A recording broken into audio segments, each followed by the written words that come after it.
Today I want to tell you about an uncomfortable experience where I had to pee in a cup. You're probably thinking to yourself, peeing in a cup, that seems kind of weird. Well, so is being watched while you pee in a cup. It gave me a really uneasy feeling because the urinalysis monitor was literally squatting down so close to the toilet seat between my legs that she could have bit the toilet seat.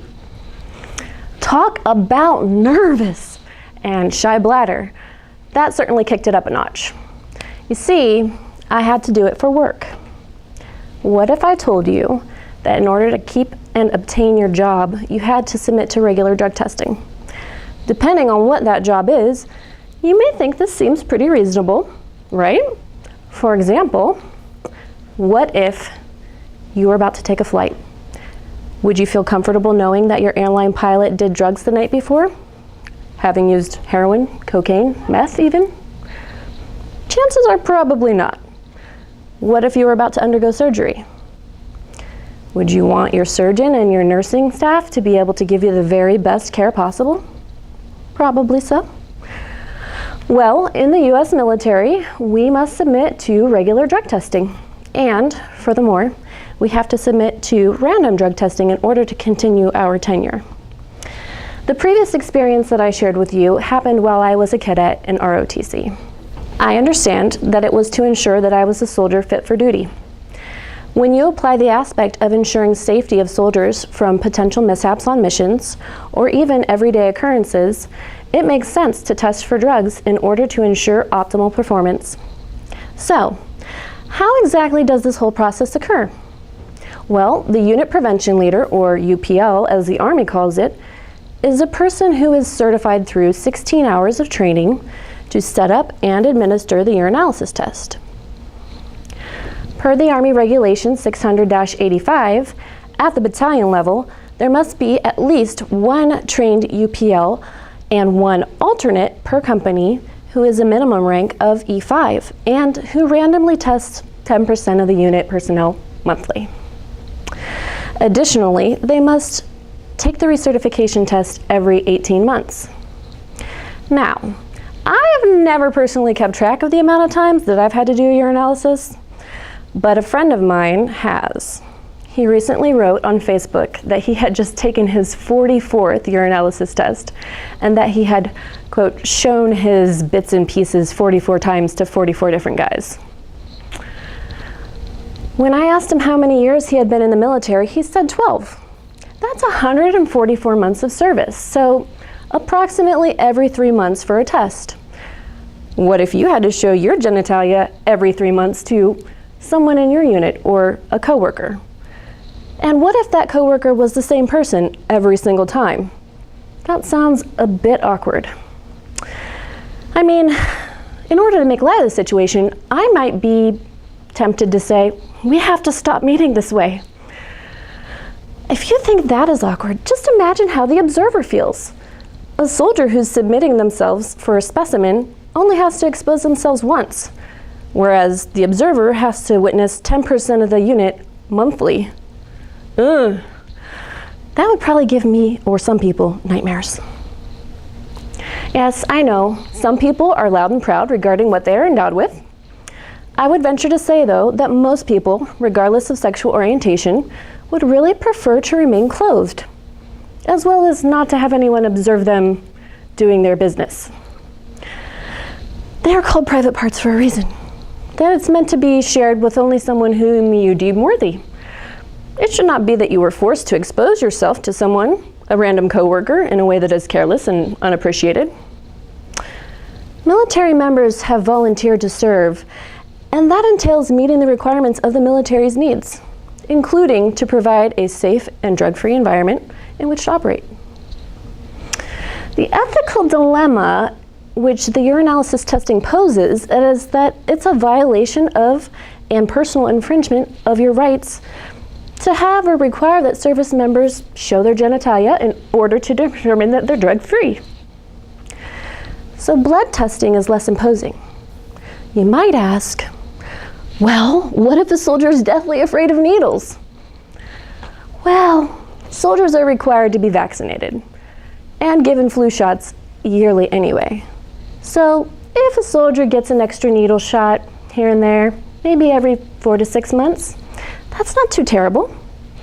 Of course, I need to bring up the contrary point of view.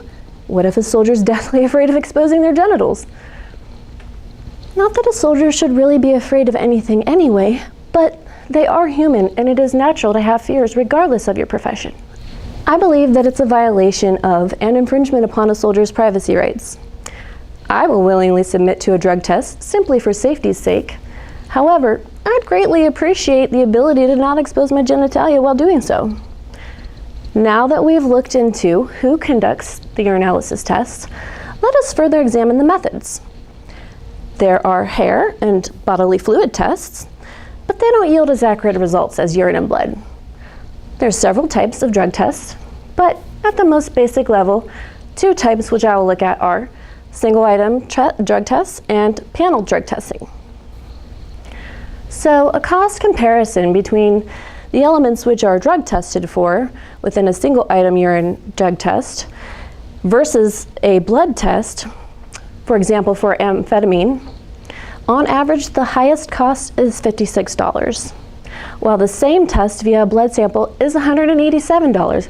Whoa, yeah, that cost difference of $131 might seem a little bit extreme. However, I'll touch back on that in a little bit.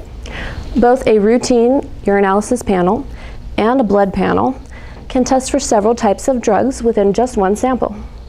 The elements which are tested for on a urinalysis drug test include amphetamines, barbiturates, benzodiazepines, cannabinoids, cocaine, metabolite, opiates such as codeine and morphine, PCP, creatinine, methadone, oxycodone, propoxyphene, hydrocodone, hydromorphone, and alcohol. At the very least, these tests cost $30.50. At the most, these tests can cost $157.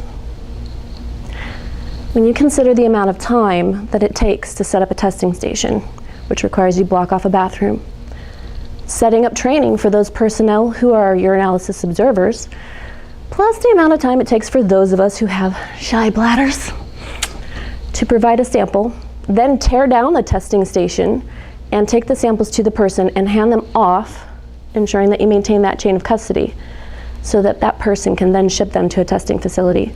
It adds up to a lot of time. So now compare that to a soldier who just goes and gets a needle stick. They can do this with a trained medic. The medic already knows how to take blood. They don't require any additional testing or training. So that said, most units already have a medic assigned to them. And if they don't, a lot of units can just send their soldier down to medical personnel at that local hospital. If they did not have one plus an alternate assigned, then the 10% of random soldiers selected for urinalysis each month could simply go to the on-post medical facility to submit to the drug testing. It is no extra burden of training for personnel.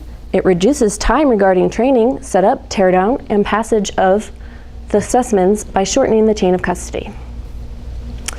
The soldiers themselves are also likely to spend less time submitting the blood sample, considering they probably won't get nervous about it. They're not getting nervous about exposing themselves, and they still get to maintain their privacy. Now, back to revisit my earlier point about single panel drug testing and the $131 cost differential. It is likely that a single panel drug test would only be conducted as a secondary, confirmatory, and specific test after a first positive sample in order to verify that it wasn't a false positive.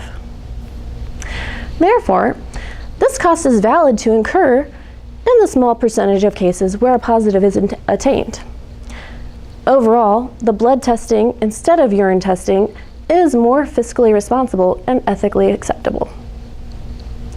All of these elements which are tested for during the urinalysis are also able to be tested for through a blood test, and the cost for the tests are the same. Now, I ask, next time you are asked to verify that you are drug-free, military or not, consider asking for a blood sample test instead of the alternative. It will save you time, money, and also protect your privacy. Thank you.